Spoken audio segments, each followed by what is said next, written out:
Straight ahead, political violence in North Texas. We'll hear from Republicans and Democrats about what they believe could prevent the deadly shooting at the ICE office in Dallas.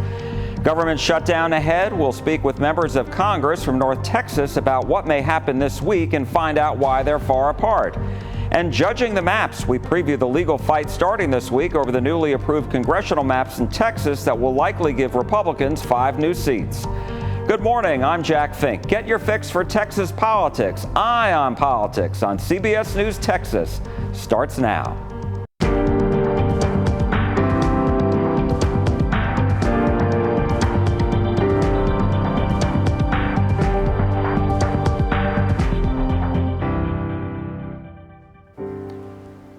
Hello and welcome to Eye on Politics. It's another Sunday morning in which we are having to discuss deadly political violence in our country, except this time it happened in our community, in Dallas, early Wednesday morning at the ICE office along Stemmons Freeway. Authorities said 29-year-old Joshua John fired the shots that killed one detainee and left 2 others fighting for their lives. They said John shot and killed himself. No ICE agents were hurt, and the FBI director released a photo that showed one of the unspent shell casings had the words anti-ICE engraved on it. Federal prosecutors in Dallas said Johns had targeted ICE agents and had planned the attack for some time. We spoke with Governor Abbott exclusively Wednesday afternoon about the shooting while he was here in North Texas. Governor Abbott, thank you so much. We appreciate it. So your reaction to this deadly shooting at the ICE facility in Dallas, I know you called it an assassination earlier. Backtrack a little bit, called it an attempted assassination. Why is that? Well, listen, first, it's horrific. Second, we had a shooter here with the intent to kill members of ICE. You remember one of the casing shells that they found said anti-ICE on it. So this was a direct attempt to kill ICE members. The shooter did not know, apparently, that he was hitting other individuals. So any loss of life is bad, but this is an assault, not just on ICE agents. This is an assault on the federal government, simply trying to enforce the law. This is unacceptable to see these multiple high number of attacks on ICE, on law enforcement. It's an attack against our country itself. The other thing I wanted to ask you about is the fact, and you brought it up, this is the 3rd incident at, attack, whatever you want to call it, on an ICE facility. Twice in Dallas, 1 in Johnson County and Alvarado over the summer. What needs to happen as far as, is the state pledging cooperation to help secure these federal facilities? And I know you've pledged cooperation with the investigation. So Texas has been helping out ever since the Trump administration took over. DPS is working alongside ICE. They were there on the scene moments after this happened this morning. They've been working with ICE in the aftermath of these other tragedies caused by people who are attacking ICE members. The National Guard, they are deputized to help either Border Patrol or even assigned to help ICE. And so we have a lot of Texas of our Guard, of our police force, working side by side with both ICE as well as other federal government operations to make sure we're going to keep our state as safe as possible. That said, all of us, individuals, media, law enforcement, we need to double down on explaining that it's completely unacceptable to have these attacks, first on life itself, but second, on our own government. And such hostile acts against our government must be swiftly and harshly punished. Democratic Congresswoman Julie Johnson of Farmers Branch also condemned the violence in an interview with us. It's just terrible. You know, this kind of violence, unfortunately, is clearly on the escalation. And it's the rhetoric that the president puts out on violence and getting the opponents and all the things that he's doing is just emboldening young men in particular to take violence into their own hands. You know, I think it also begs the question, you know, on another level is why are so many young men so lost? You know, the young man that shot Charlie Kirk, the young man that committed this, assassination attempt as well. What's going on there? And I think it's something that we as a society need to take a deeper look into. Senator Ted Cruz denounced the violence during a news conference in Dallas hours after the shooting. This needs to stop. Violence is wrong. Politically motivated violence is wrong. It was 2 weeks ago today that we saw a political assassination in Utah that tore the heart out of much of this country. This is the third shooting in Texas directed at ICE or CBP. This must stop. Democratic State Representative Rafael Anchia of Dallas told us he believes easy access to guns is an underlying problem. The question I keep asking myself is, who are we as a country, as a community, as a society? Are we comfortable with the fact that we've got regular school shootings, that you have political violence, it seems like every month, that you have public officials being, like ICE officers being targeted with shootings. And I refuse to believe that most Americans want to live in this kind of society. So the question is, what are we going to do about it? And my thought is, if you want to reduce the risk of the gun violence that's happening, it seems like every media cycle, every day, we have to be responsible in reducing the risk of this violence. You do so through common sense gun safety measures. Our coverage of the investigation into the deadly shooting at the Dallas ICE facility will continue on air and online. Now to the potential government shutdown, which could happen at 12:01 a.m. Wednesday unless Republicans and Democrats on Capitol Hill strike a deal on a continuing resolution to keep the government funded through November 21st. While the House passed the CR, the Senate did not, setting up the showdown. We spoke with Republican Congressman Keith Self of McKinney. It's not the Senate and the House in this case. It is Chuck Schumer. The decision is his as to whether or not he's going to support the CR that the House passed. We did our job. We sent it to the Senate.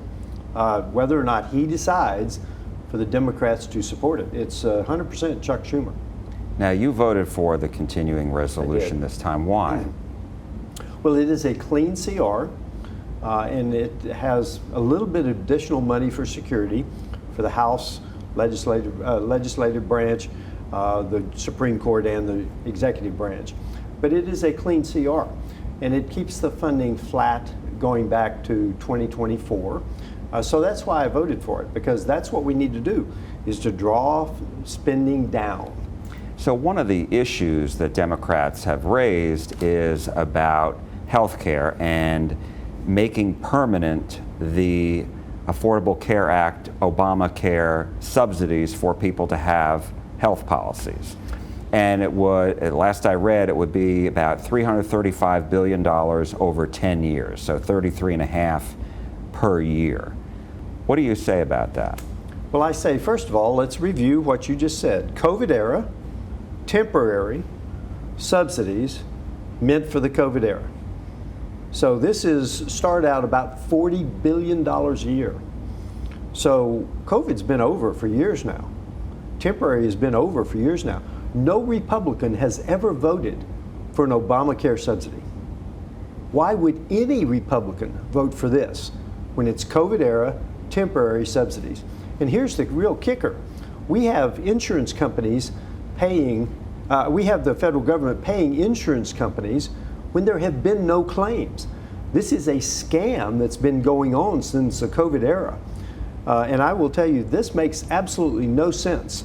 Now, I will tell you, the insurance companies are probably going to try to scare people and jack up their premiums because the premium letters will go out in October sometime.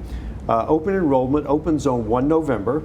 So they will try to scare people into, the insurance companies will try to scare people into telling us to pass these subsidies. But once again, these were COVID era subsidies meant for that era, and they were meant to be temporary. They expire at the end of the year. They need to expire. We do not need to continue the scam of federal dollars going to the insurance companies when there are no claims. In some cases. And what do you mean there are no claims? Well, some people don't even know they're on the program. They went to the grocery store and somebody said, "Do you want to sign up for the program?" "Sure, here's my information." They don't even know they're on it. They've never submitted a claim, an insurance claim, and yet the federal government is paying insurance companies money. And that's part of this $40 billion a year that we're talking about. Democratic Congresswoman Julie Johnson disagrees with Self. We were scheduled to be in session Monday and Tuesday, and Speaker Johnson told the Republicans not to come back. They canceled all House activities. I'm going back to Washington. I'll be there. I will be in D.C. ready to cast a vote on a responsible budget that restores healthcare opportunities and benefits for the American people. You voted against the continuing resolution, and Republicans call it a clean CR, just no policy additions, just straight continued funding through November 21st. Why did you vote against? Well, it's not a clean CR. What does that mean? It means it extends the existing budget that I voted against the first time. And, you know, the ACA tax credits are going to, the elimination of those October 1st, letters are going to go out where millions of Americans' healthcare costs are going to go up. And it's just an irresponsible budget. They're cutting food benefits, cutting Medicaid. But the ACA tax credits are a thing that Americans rely on. They rely on in healthcare. And in Texas, in particular, is a state that has really utilized those tax benefits that American people rely on and count on in order to acquire affordable health insurance. And what's going to happen? And then Trump today, I don't know if you saw, is assessing 100% tariffs on pharmaceuticals. So we already had out of control pharmacy prices, out of control things that make people's medicines unaffordable and unattainable. And this Republican administration is only doing things worse. It's not a, quote, clean CR. All it does is extend an already terrible budget that benefits only the very wealthiest among us and harms the millions of those of everybody else. Republicans, I think it was Senator Thune, who's the Senate Majority Leader, said, let's pass the CR and then we'll deal with this. You know, we will have a conversation about these Affordable Care Act incentives, tax credits after that. Well, that's what they said last time. I mean, they've had since March to pass a budget and to get this done. And here we are at the end of September. This deadline has been on the books for a very long time. And the Republicans, who are in complete control, have completely failed to lead and address this issue. Up next, the new congressional maps in Texas will now be reviewed by federal judges in El Paso when Eye on Politics returns.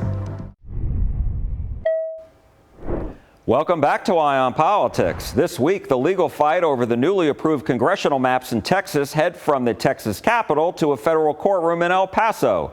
Democrats and other plaintiffs are suing the state of Texas because they say the newly drawn districts aimed at giving Republicans 5 new seats violate Section 2 of the Voting Rights Act and will hurt minorities by keeping them from having fair representation. Republicans say they did not consider race when drawing up the new maps and that they reflect the fact that President Trump won most of the counties along the Texas border in last year's election. We spoke with Republican State Representative Katrina Pierson of Rockwall. I think that, you know, any time that the Democrats don't get their way, they cry racism. I mean, that is the standard operating procedure. And I think that if anyone had come to any of the 3 public hearings that we had across the state, they would realize that these maps actually address some of the concerns that many people have been complaining about with regards to gerrymandering. We have essentially ungerrymandered the map in several places, and just a side-by-side comparison would show you just that. These communities are now made whole, counties have been made whole, cities have been made whole. So I think it's just something that they've always done when they don't get their way. But I do believe the maps are going to hold up in court. The Supreme Court has already ruled that you can draw maps based on political performance. And that's exactly what the state of Texas has done. Now, I know some of the districts may be more compact, but in other cases, they're not. Other cases, they've grown larger. So what do you say to that?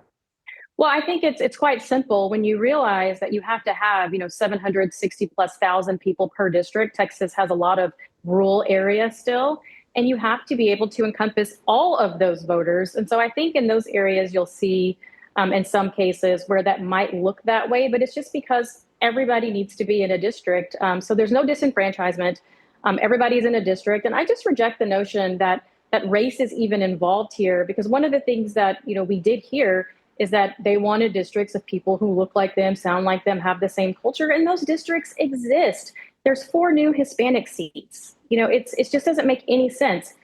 The reality is they don't want to face the truth. We heard testimony time and time again, particularly from the Democrat Congress people who came to testify, that Texas is a minority majority state. The problem that they have is also acknowledging that people in the state of Texas, under those circumstances, voted for President Trump 56% in the last election cycle, and this map reflects that. We heard that Republicans, to your point, did not consider race when they drew these maps. But how do you explain the fact that suddenly there are 4 new Latino majority districts? Suddenly there at least in North Texas, there's 1 now majority Latino district, 33, and then there's 1 majority Black district, the 30th Congressional District. Millions of people have moved to Texas over the last few years, and a lot of them are minorities,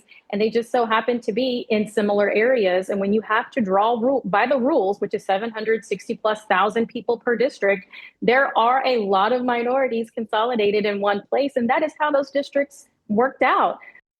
Democratic State Representative Rafael Anchia of Dallas told us that he believes the new maps will be rejected by the court. In the case of these maps, I think we've got a really good shot at winning. In fact, there have been findings of discrimination, both intentional and in discriminatory effect, every decade since the 1970s. When the Texas legislature has done redistricting, the maps have been overturned. We've seen that regularly. So I got to testify for 10 hours in El Paso federal court on the maps that were passed in 2021 before these same judges. Yeah. And we made a compelling case then. These maps are so egregious and they dilute the voting rights of so many Texans that I feel like we've got a very strong chance to overturn them. Republicans have said that they believe these new maps actually help resolve the 2021 case because they say, look, now there is a majority, there are 4 majority Latino districts in Texas, one of them being 33 up in North Texas. There's a majority Black district in Congressional District 30 in North Texas, and some of these districts are more compact. What do you say to that? Well, I appreciate the party line. Of course they're going to say that. But they also said that the 2021 maps were completely legal and race blind. And now they're changing their tune. So when you have 2 different explanations, right, for your reason for redistricting, I think the public and certainly people who care about redistricting have to ask the question, why are you giving us 2 different explanations? If the prior maps were perfect, then why did you have to do redistricting again? The other point I want to make is that every Latino organization, bipartisan, nonpartisan Latino organizations, don't believe that Latino voters are empowered under the current map. They saw the 35th Congressional District, which was a performing Latino district in Central Texas, disappear. They saw the performing Latino district in Houston, that had elected the first Latina in Texas history, disappear. And here in North Texas, the prior 33rd that linked the Latino communities of Dallas and Fort Worth also disappeared. The current 33rd, as it's drawn, will not perform for a Latino candidate. You can look at all of the data related to the voting trends in the new 33rd, and I doubt very, very seriously that Latinos will be able to elect the person of their choice. And why is that important? Why do we care? Well, representation is important, right? And the Latino community is already underrepresented under the existing political maps. We go backwards under these new maps. And if representation wasn't important, there's a fundamental fairness question. There's also the state of the law. Section 2 of the Voting Rights Act says you cannot discriminate either intentionally or in effect via redistricting. And the lawsuit involving the maps from 2021 are still ongoing. Up next, the deal to save TikTok in the U.S. when Eye on Politics on CBS News Texas comes right back.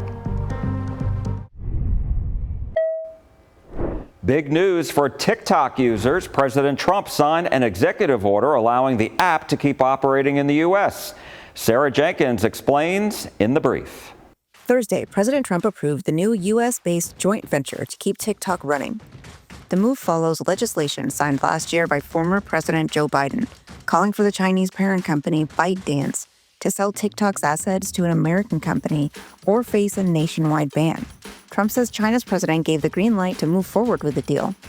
The White House says the new deal will create a joint venture based in the United States with U.S. investors and owners, which includes the company Oracle, whose founder is Larry Ellison. Ellison's son, David, is the chairman and CEO of Paramount, a Skydance corporation, which is the parent company of CBS. More details will be announced in the coming weeks. For The Brief, I'm Sarah Jenkins. Thanks, Sarah. And you can watch all of our full interviews from today's show on our CBS Texas YouTube page. And while you're there, hit the subscribe button. And that's all for Eye on Politics this week. Thank you for watching. I'm Jack Fink. I am listening, and we are listening to you at CBS News Texas. Wishing our Jewish viewers a Happy New Year. And from all of us, have a great day.